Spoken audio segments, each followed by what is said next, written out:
আজি মেডিকেলৰ বিষয়ে দুটামান কথা কওঁ। আজি ধেমাজি মেডিকেল ফালে আহিছিলোঁ। হয়তো সকলোৱে জানে বাৰু, মই নকলেও। মেডিকেলততো এনেইতো ফূৰ্তি কৰিবৰ কাৰণে মানুহ নাহে।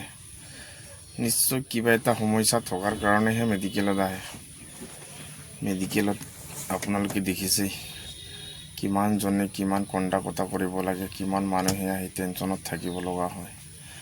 সকলোৱে নিজৰ পেচেণ্টৰ ওপৰত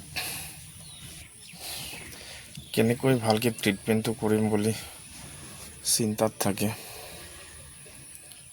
এই গতিকে মই কিছুমান মেডিকেলৰ কথা ক'ম আৰু। সদায় মেডিকেলত থকা কৰ্মচাৰী, ডক্তৰ হওক, নাৰ্ছ হওক, যি আৰু একদম হাই লেভেলৰ পৰা একদম ল' লেভেললৈকে তাত অহা মানুহসকলক যিমান পাৰে ধুনীয়াকৈ ভাল মৰম লগা শব্দয়েদি যিমান পাৰে আৰু সান্তনা দি কথাবিলাক ক'ব পাৰিলে ভাল। কিছুমান মেডিকেলত নানা ধৰণৰ ধমকি দি বা এনেকুৱা ভাল আচৰণ ব্যৱহাৰ নকৰে, এনেকুৱা টাইপত হয় আৰু। কিন্তু ইহঁতিও দৰকাৰ বাৰু জনাটো। মেডিকেলততো এনেই মানুহে এনেই আহিছোঁ বুলিতো নাহে। নিশ্চয় কিবা এটা অসুবিধা থকাৰ কাৰণে, টেনশ্যন থকাৰ কাৰণে মেডিকেলত মানুহক অনা হয়, সকলো মানুহে। এই গতিকে যিমান পাৰে ইহঁতক ধুনীয়াকৈ আচাৰ ব্যৱহাৰ কৰি ভালকৈ ট্ৰিটমেণ্ট কৰিব পৰাকৈ আৰু মনত শান্তি পোৱাকৈ কৰিব পাৰিলে ভাল বুলি ভাবোঁ। আজি আপোনালোকক দেখাম ধেমাজি নতুনকৈ বনাই থকা মেডিকেল কলেজখন কিমান দূৰ আগবাঢ়িছে।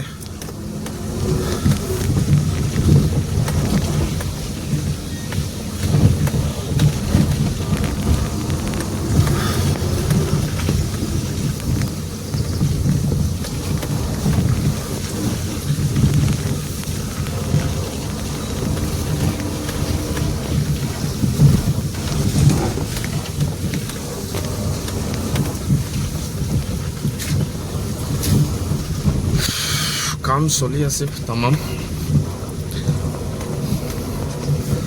যিমান পাৰে জলদি শেষ কৰিব পাৰিলে ভাল হ'ব।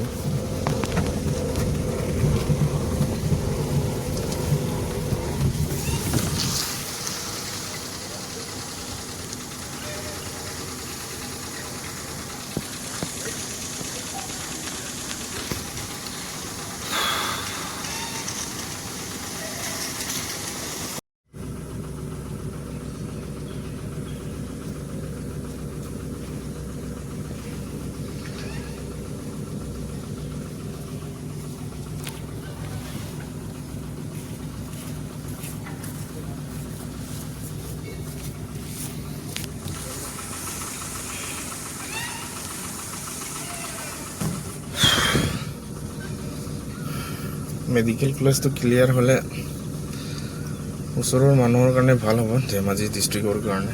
ডিব্ৰুগড় যাব নালাগে, লখিমপুৰ যাব নালাগে আৰু। এতিয়া নতুনকৈ বনাই থকা মেডিকেল কলেজটো আপোনালোকক অলপ দেখুৱাম বাৰু। ধেমাজিৰ মেডিকেল কলেজ এইফালে।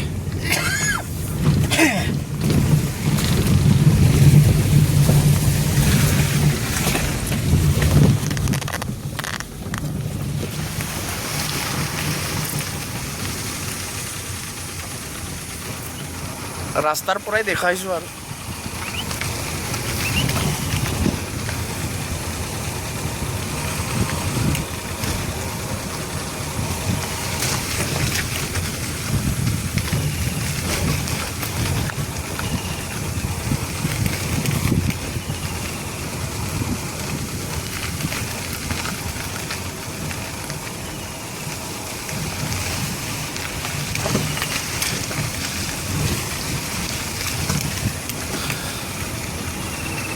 ইয়াত মেইন গেটটো হ'ব নেকি।